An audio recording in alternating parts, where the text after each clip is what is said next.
Prostitution and Prejudice, Hong Kong's Colonial Demi-Monde. Sounds fascinating.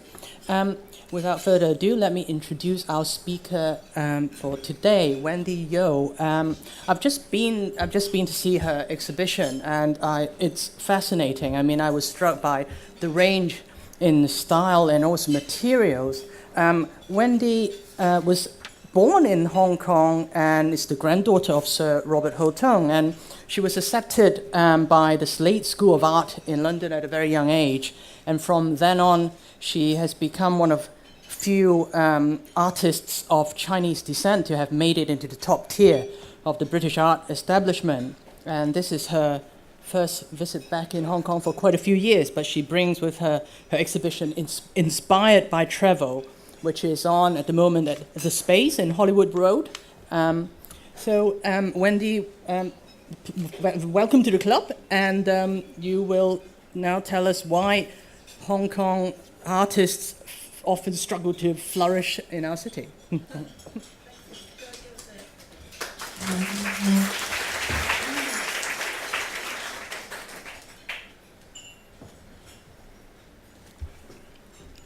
Well, hello everyone. It's really lovely to be back in Hong Kong. After 21 years, I haven't been back, so it's like coming home. And I was really struck by everything in Hong Kong, quite breathtaking with all the new buildings and, everything seems to be like a new city to me. But on the other hand, I still feel that it's home. And the main thing is I can feel the vibrant of the whole place. The whole thing has a lot of energy. So I think I wouldn't talk too long because I want a bit of discussion if possible. So I'll go straight into the fact of the whole talk about can art survive in Hong Kong? Well, I think one has to be on the positive side, but I do want to mention about the curriculum in schools that it seems to be very much at the bottom of the list. Everyone, parents want to say that they want their children to have a proper profession, and that's being a lawyer, doctor, banker, anything that would create a lot of money. But I think that if we look into art, there should be some education about the art in schools. I know in the junior school they have lots of wonderful things happening, and young children are always very creative in whatever they do. They have, inspired with brilliant colors, and they have a natural way of creating design. But then when they get to about 11, they sort of get self-conscious and they get to look at realism, and then usually they don't do much art. But I think it would be really good if there could be a small slot in the curriculum with art, like PE, which is good for the body and, exercise and so on.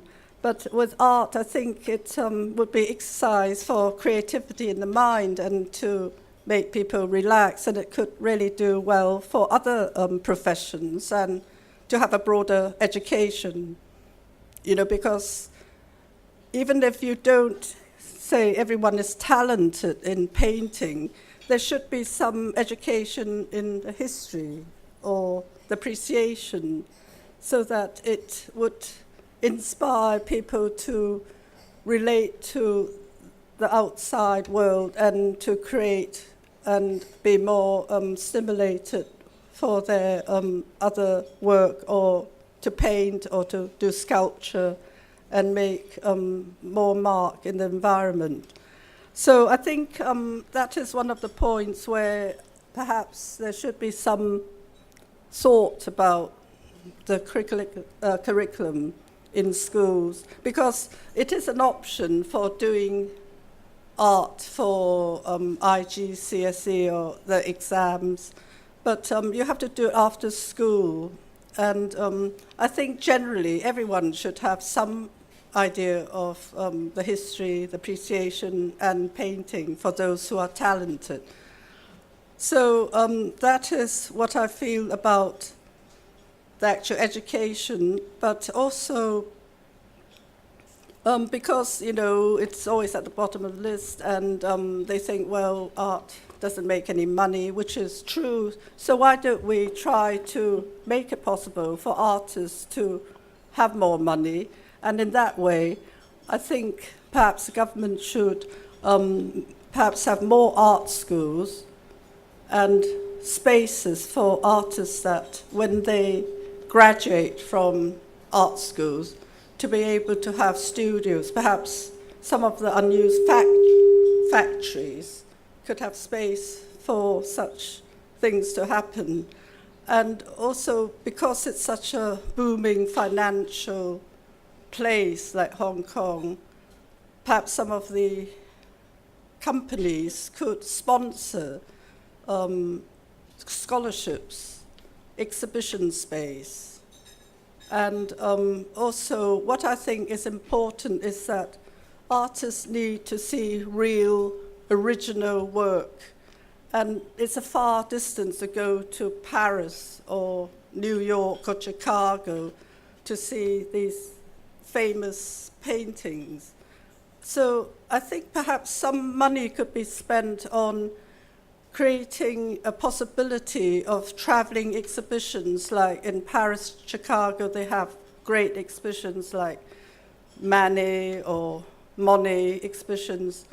Why can't Hong Kong have such an opportunity to have museums that could house such exhibitions?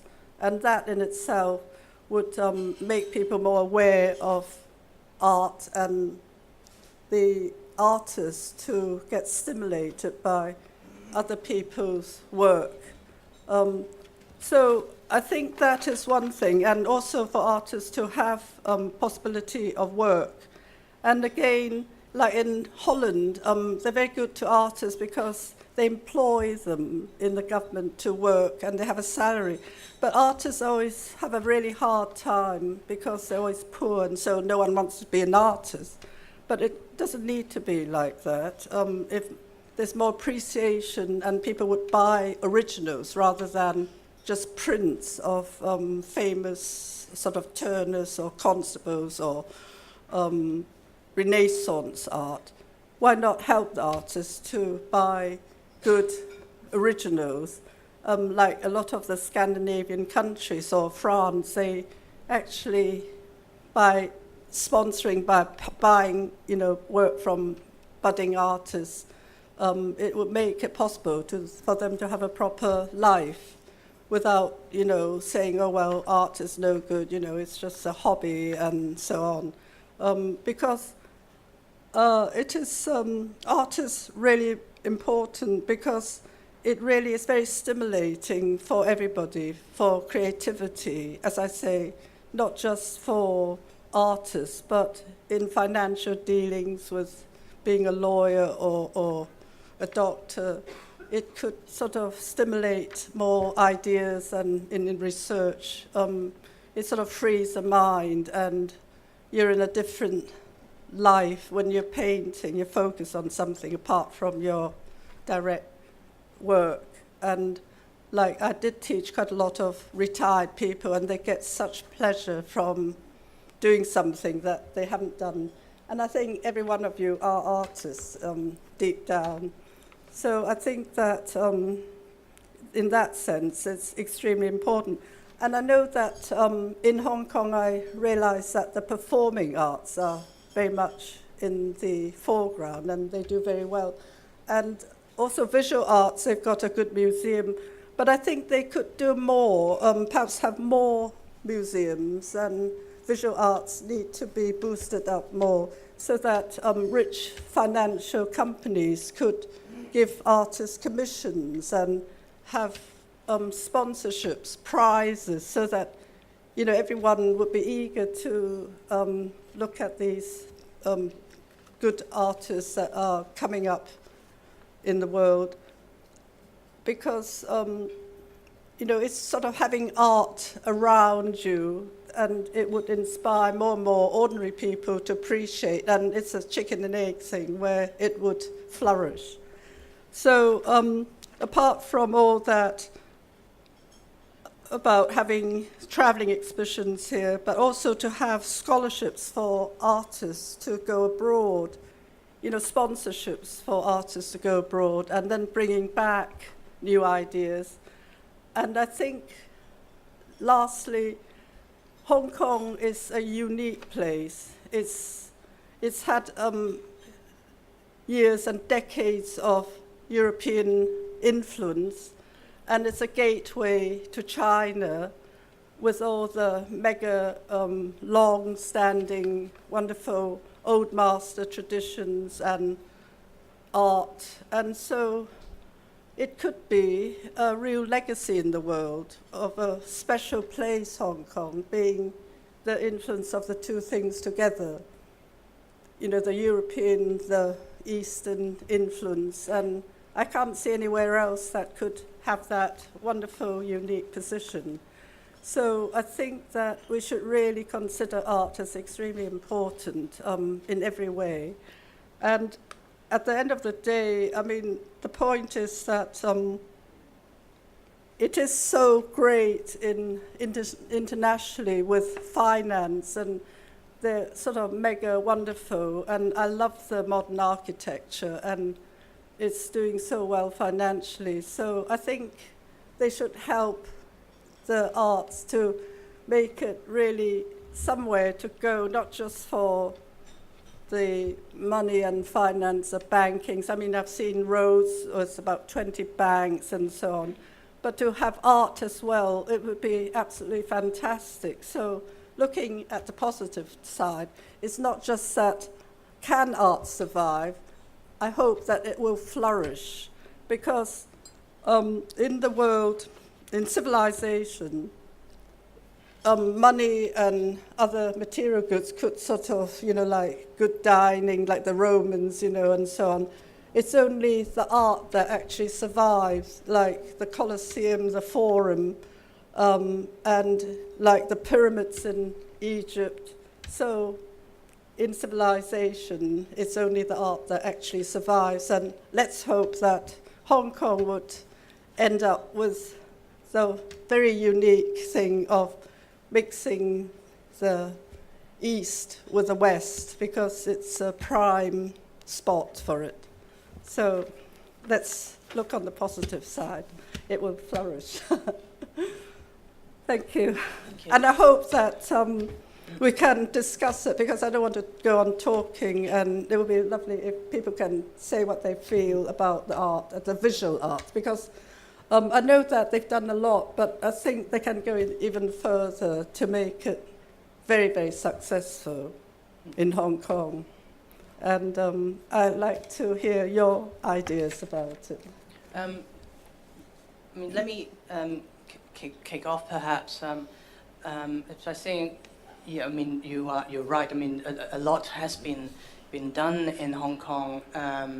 On the commercial side, perhaps. I was away from 2006 to 2009, and when I came back, the whole landscape of the art market has completely changed. Sotheby's and Christie's both have sort of permanent galleries in Hong Kong now, and also the number of commercial galleries has mushroomed. But you're right. I think there's definitely more to be done in terms of the education and with young people's habit of appreciating being involved in art. But let me ask you. I was looking at your new works in this space, and a lot of them are very reminiscent of your roots in Hong Kong. You have abstract pictures of your representing your memory of Hong Kong. Yes. And also a lot of paintings are inspired by your travels. I'm just wondering, you're now based in London and in Wales, in a very beautiful part of Wales. And when you come to Hong Kong, do you think that local artists may struggle for inspiration in Hong Kong? because of the lack of space, and also because of the lack of heritage around them physically. Yes, well, I think really, if you look around, it's a really beautiful place with mountains and the sea and the islands. And it's only that obviously there are loads of new architecture, but even the architecture is brilliant. I mean, I'm really staggered by central Hong Kong with mega beautifully designed contemporary architecture with wonderful materials. And I always tell people in England, why go to Hong Kong and you have these fantastic buildings. And I think that in a sense it's quite lucky now, because also without going too far you can actually get into parts of China, Macau, you know, the islands and the mountains and the sea. In many ways it's better than being in London for environment. The only thing is the space of painting, and that's when I was mentioning earlier that artists do need space for actually executing their work. And I think that one should look more into these perhaps disused or renovated factories where they might have some space that are not so expensive, that are a bit further out, but then on the other hand, it's not that far. I mean, in London, you have to go to the East End, you know, it takes about an hour from one end to the other. I mean, it's nothing on the MRT. Singapore. Yeah. So I think that one should be probably more aware of it. Perhaps people are not aware that artists do need some space to work. And you could start with groups of people, you know, not saying that one artist should have a big place, but in London they have studio spaces. And it's quite good because young artists meet each other, they sort of like the Jockey Club. Yes, and they kind of exchange ideas, and some people like to work together. With me, I tended to be more of a solitary worker, but it's my choice for peace. But a lot of people like to have a group. That's why you're out in Pembrokeshire. Yes, it's very quiet and you can really focus on it. Questions from the floor?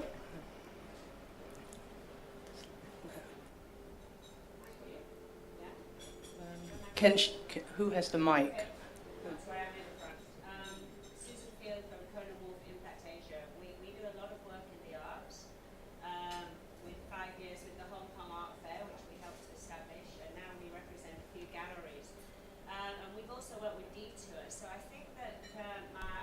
Private sector. Oh, sorry, thanks. I think in the private sector, I think people are really trying to create communities.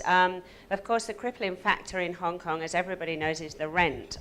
So that's why people can't afford to have street-level galleries, and Hollywood Road's becoming, you know, more and more bars as galleries are sort of forced further out. So that's why Sheung Wan, etc., and Chai Wan more recently are becoming more appealing to artists. But I think the concept of how far Chai Wan and Kennedy Town are from people who are busy in Central, I think this is what blocks them from going to. So I think it would be great if the government could get behind the publicity and marketing and help to create through some financial security art communities in places like Chai Wan where the rent is a lot lower. And I think, and I've spoken to the HKTB, I don't think that they support the arts community at all in terms of if you go to Singapore and there's a big event on, you have flags everywhere hanging from the street, lamps, and it's really publicised as a citywide event. And I believe that the HKTB should be doing a lot more. I think the government is dragging its heels so much on the West Kowloon space. You know, that's just like, oh, that old story again. Even though we keep seeing stories about it, nothing actually happens. And that's because of the various conflicts of interest of how that space should be best used. So I believe you are right, everything you say is right, But I believe that the responsibility starts with the people who actually should be thinking of the best for the city. And I think that that's where the Yes. problem lies, because the private sector, there's no art walks organised or underwritten by the tourism board, nothing.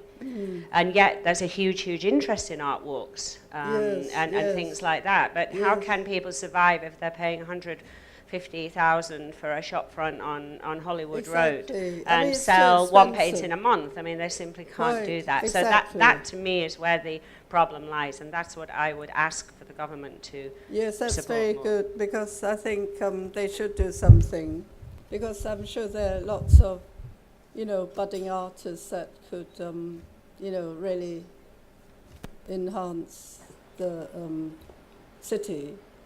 And as you say, it's advertisement to give art a high profile, with more space to expose their work, and perhaps bigger halls for special exhibitions and maybe competitions to make it more exciting, and sponsorships for, really good scholars, to have travelling scholarships, and then bring back a lot of new ideas and to make it more exciting altogether.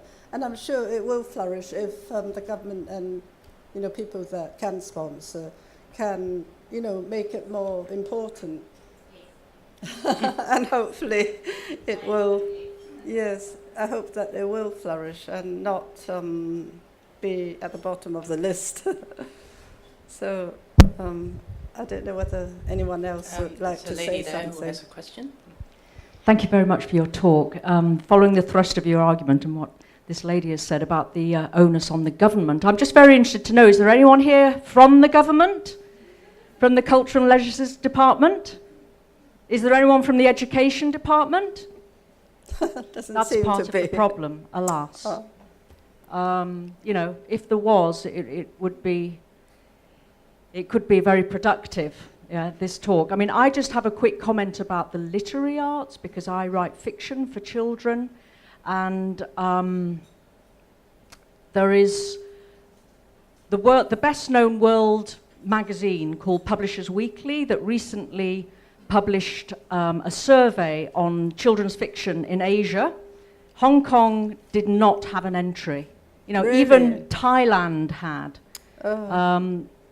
Hong Kong did not have an entry. I've just come back from the London Book Fair, where Singapore had the most marvellous stand. They'd invited 10 publishers, 10 writers. They were organising readings and talks. They were going into schools.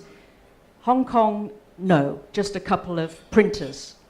So how I see it is I really hope that, as I agree with everything you've said, and I really enjoyed your talk, but I really hope that someone in the government will take Yes. up your initiatives I hope so. and yes. really make these and things happen. Every sort of arts, literary. I think performing arts is doing well, isn't it? But I think visual arts is harder to connect. People can all appreciate music, but it's harder for visual arts, I think. But I think, like also literature, your books, perhaps people are always looking at their iPads all the time. They don't, I see everyone, without reading, which I think is important. Books are wonderful things, and we shouldn't lose that either. Yes. Tara, do you have a question? Just following up on the point of the government not being here, despite flyers from the FCC being sort of widely distributed. In terms of getting people excited and involved, does it take a mentor or one example of real success to get a community moving? Or what are some of the ways in which the government will start to pay attention, or you can get people to change their views about what arts can bring to a city? Perhaps there should be, people like the FCC, brilliant reporters, to perhaps write a bit about the importance of art in Hong Kong. I don't mean sort of having a strike or having a what, but to make them aware that it could enhance their city. people would think, wow, Hong Kong is unique. It's got this wonderful art where East and West meet, and it will go down in history, centuries. Hong Kong, being the gateway to China with a fantastic Chinese tradition of painting, wonderful European, worldwide influence. It's a unique place to be great in art. So if you sort of push it up and say, why don't we do it and get it to flourish rather than worry about the decline or survival, people might think, maybe, it could be great to have something unique. I mean, it's not as if Hong Kong hasn't got any Yes, great they've got and successful artists. But I mean, I suppose it's inevitable that, especially in recent years, that they're a bit overshadowed, marginalized by the attention paid to mainland Chinese contemporary artists. I mean, with the big auctions, and you would never see a Hong Kong artist featured among the highlights of their contemporary Asian art sales, right? Hong Kong is unfortunately a very small place compared to the mainland. But they have I the suppose that's one opportunity of problem. having the two cultures, the old European culture and all the Chinese culture. It's like a pearl. I think, the lady over there, please. Hi, Wendy, and thanks very much for your very inspiring thoughts. I had a couple of thoughts and then also some questions, if I may. Yes, please. I am the proud owner, if one can be an owner, of 3 boys, all of whom are relatively artistically inclined, as was I when I was young, before it was hammered out of me and I became a lawyer, and so on and so forth.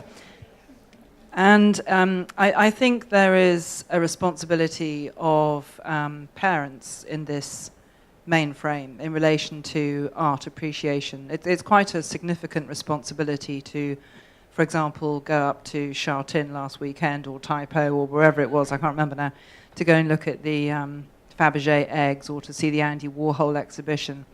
There is stuff here to be seen. We do benefit from quite an extensive list of wandering exhibitions.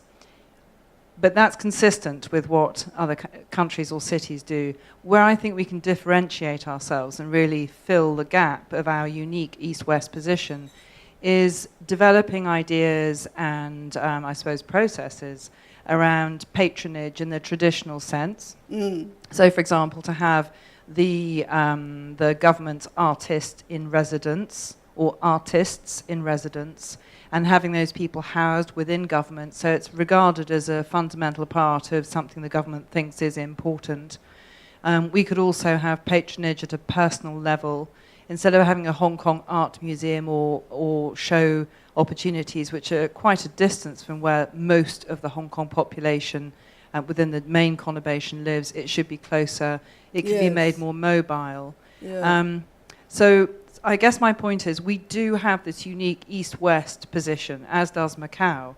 If you look at artists like Konstantin Bashmatny from the Macau base, what he's been producing is just breathtaking. It's classic, and it's modern, and it's quirky. So I think we have a lot that can be done, but I think that the approach to doing it needs to focus on not copying what others are doing, but actually enhancing and bringing to the table what we're very, very good at. So, but final comment. What I would suggest is that we actually look at this from if you can't go to Paris, then maybe someone from here could sponsor an exchange with someone I'd agree. in Paris and the various top academy around the world. So you have these exchange programs. We maintain and actually cultivate that East-West influence, because I think that's what we are good at. Thank you. Yes, I do agree, because I was just thinking also that one could have visiting professors or artists and exchange, like artists in residence for an exchange, so that they can bring back and, be sponsored and have people coming rather than everyone going, but, to make it more lively and in touch. Because I think on the whole, I'm not criticizing Chinese artists, but they have fantastic technique, but they have the tradition of, revering the old master, and, that you need to well revere them to the extent that they can't be brave to do their own thing with the influence of Chinese art and taken some European art and developed their own style, which every person has their own style. And I think in that way, it would be good to have more exposure from East, West, and all over the world. And as you say, I think the government should be aware that it could make Hong Kong such a special, unique place to be able to do that. And it will flourish because everyone would say, wow, Hong Kong isn't just a financial mega place, it's a fantastic artistic center in the whole world. Yes. Hi, my name is Edith Terry. Thank you so much for your comments. I would just make, I just have one observation, which is that in Hong Kong, with the laissez-faire philosophy, the long history of being a free market economy, I think it's very difficult to argue that the government should subsidize the arts. It's almost a non-starter here. But another way to look at it is to get the government stop standing in the way of the arts. Yes. So 2 examples that I have found just shocking is that, one, in order to use any public space, any government space to mount an exhibition, an artist has to be sponsored by an NGO. Now, there are a limited number of NGOs in this city, but it introduces bureaucracy that's just silly. And then secondly, several times, but most recently, I think in about 2008, private money has gotten together to try to create major public spaces in Hong Kong. Private money got together and offered to buy and fund an art center at the old Hong Kong police headquarters on Hollywood Road. The government looked at it, sat on it, did nothing. Eventually, the offer died. But if you do have money here, if you're a corporation or a wealthy individual, I suspect the bureaucracy is so great that you simply cannot.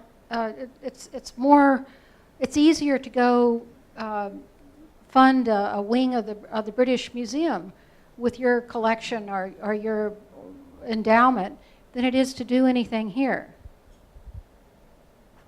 So does it mean that these very top financial companies, are they able to set up something for artists? That's what my question is. Let me try to answer. A few years ago, as part of its lobbying campaign for a previous version of West Kowloon, Henderson Land set up a big public space for artists and held sort of, I think it was 2 auctions or 2 sales that were open to, on a competition basis, to all Hong Kong artists.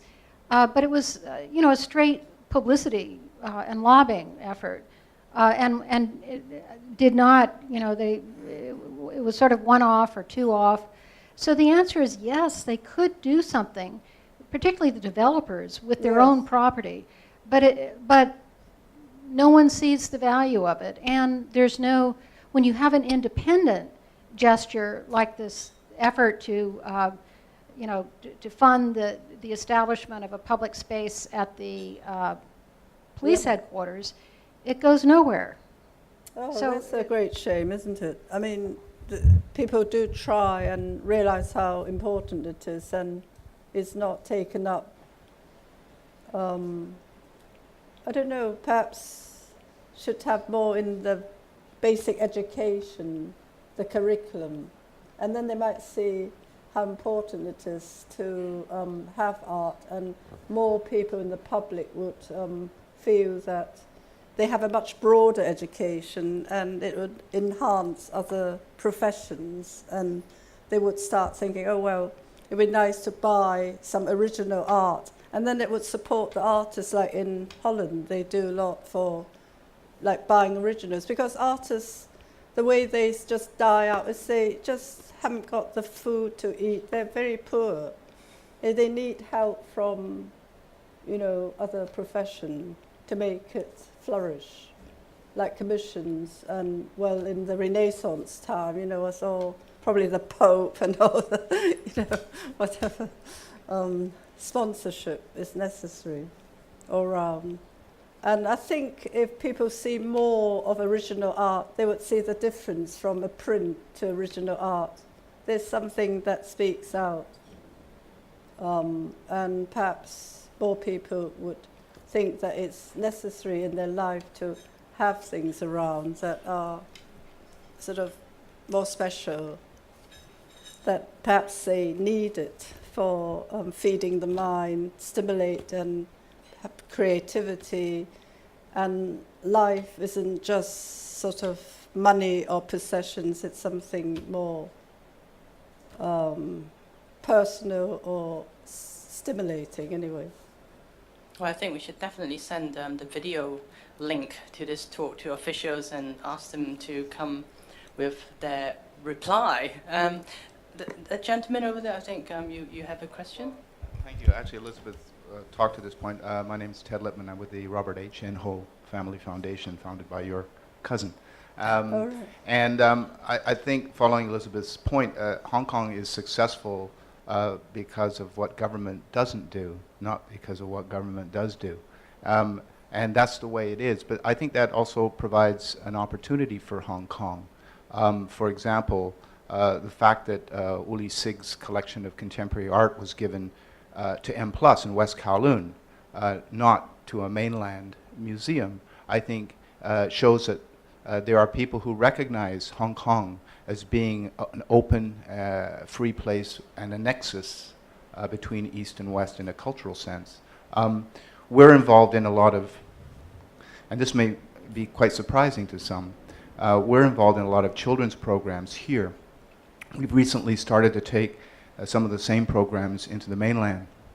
And the response of the mainland kids is far more active, and I would say in a positive way, even confrontational, than here in Hong Kong, where the kids kind of sit there like bumps on a log.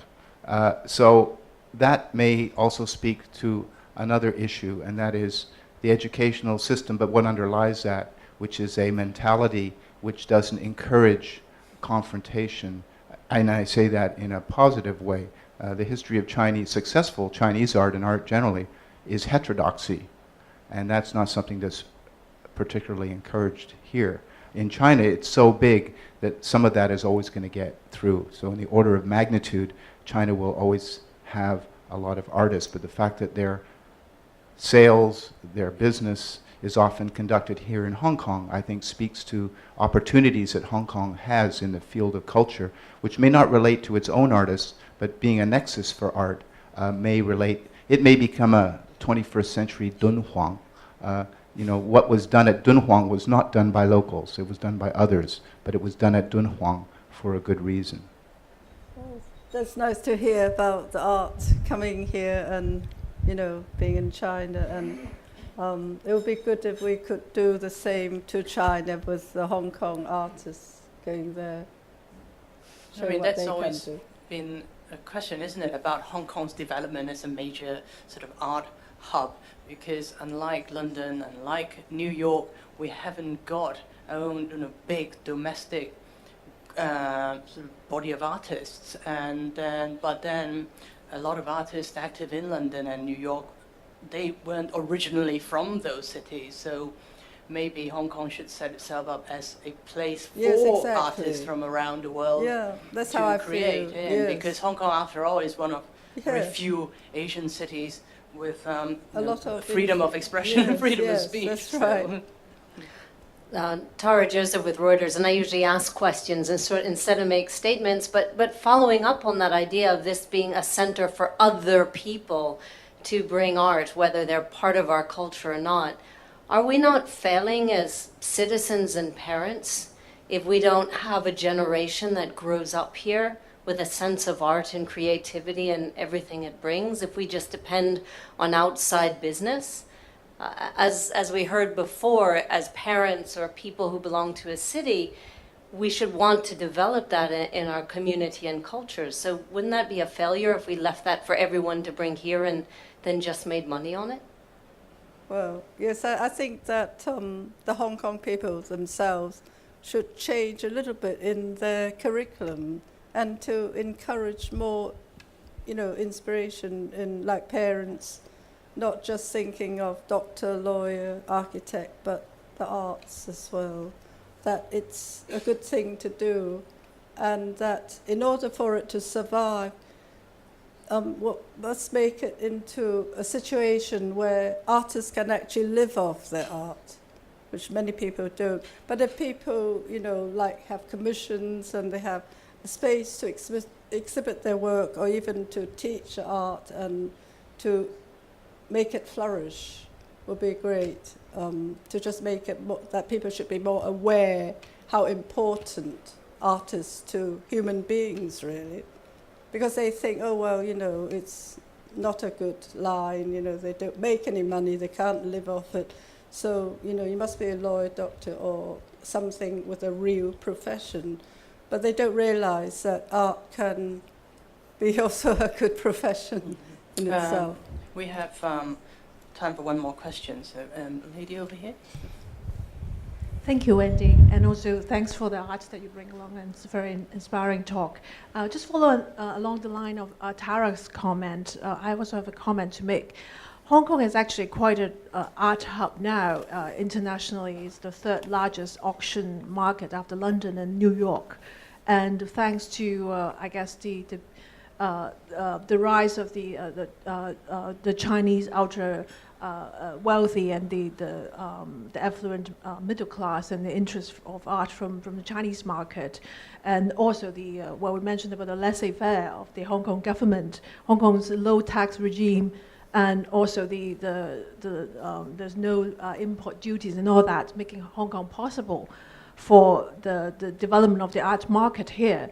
But along the line, well, I don't want to turn this into a government bashing session, but just thinking about what the Hong Kong government can do, or anybody actually can do, when Hong Kong is more like an entrepot for art, that the international collectors come here, the auctioneers come to here, and then there's just art transaction in and out. What can the government or anybody here to do to make some of the funding can actually stay here and then benefit the local artists? Whereas, if we compare to China, whereas quite a few major galleries left China because of the taxes can be as high as 30%, and in some cases I've heard it's close to 70%. Whereas Hong Kong, can we sort of impose something, just a little bit, in order to benefit the local artists? Say, if, I don't know, a gallery is coming here, they have to make certain commitment to cultivate local artistic talent or help certain artistic groups or local artists here. It's something, maybe in the long run, it sounds very difficult to do, but maybe with the push of the government or somebody pushing the envelope a bit, maybe we can achieve that. Good, thank you. Okay, one last question, and then we have to wrap up, unfortunately. I'm Sabrina, incidentally a cousin of Wendy's. I just have a short comment to make. A lot of this, forget about the top-level government involvement. I think it's very important to change the grassroots reaction from parents' level. There's a proliferation of music schools, privately run, as a commercial business for children, because a lot of Hong Kong parents think all the children should learn a musical instruments or learn to sing or learn to dance. So there's a whole lot of that, but not many parents would put emphasis on art. And it's all supply and demand. If more parents want some art education for the children, then there will be a market for artists. And there will be a market for them, not just as a producing artist, but somebody who want to teach as well. And you can change it. I believe that you can change it at this grassroots, provided that the parents alter the mentality that, is any extracurricular activity in Hong Kong is just music-based. No, it can be art-based too. Yes. Thank you very much, everyone, and thank you, Wendy, for joining us today. see you all at our future events, I hope. Thank you very much. So,